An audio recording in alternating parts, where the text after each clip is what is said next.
We get a lot of questions throughout the year about what kind of seed to buy and what kind of seed to put out on the lawn.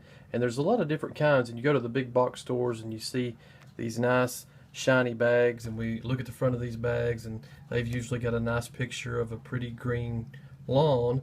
But the information we really need is on the back of the bag.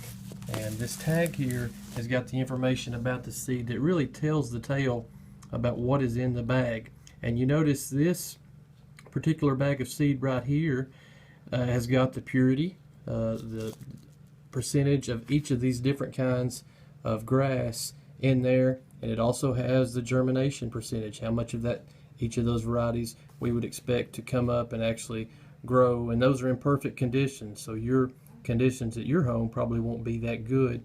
It'll also have other crop seeds, inert matter like soil and things like that, and then other weeds. There may be weed seeds in there, and there usually will be, so we want those numbers to be relatively low. Now, something on this particular bag I want to point out is look at the percentage of annual ryegrass, 35% annual ryegrass.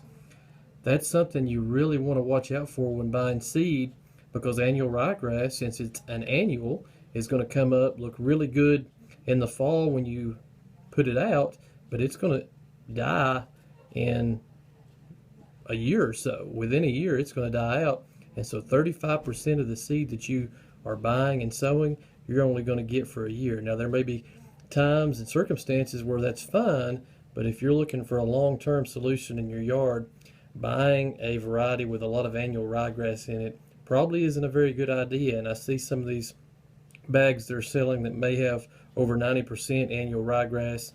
Again, in certain situations that might be fine, but in other situations you definitely want to watch out for this.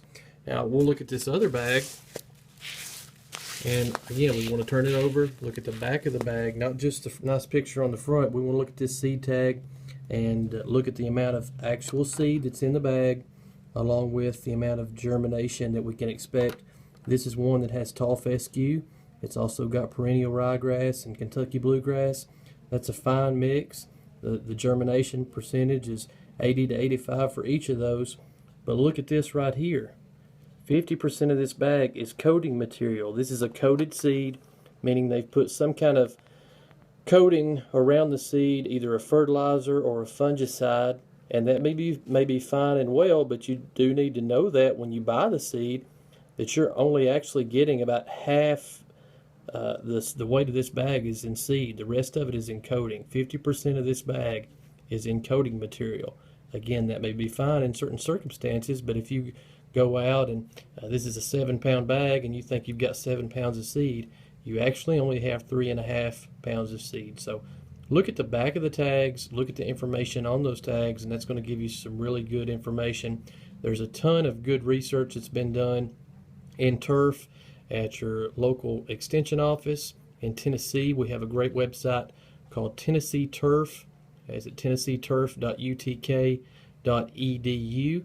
that has some really good research and information about choosing a grass, going about the process of getting your yard ready to seed, and establishing a yard, and also maintaining that yard once it is established.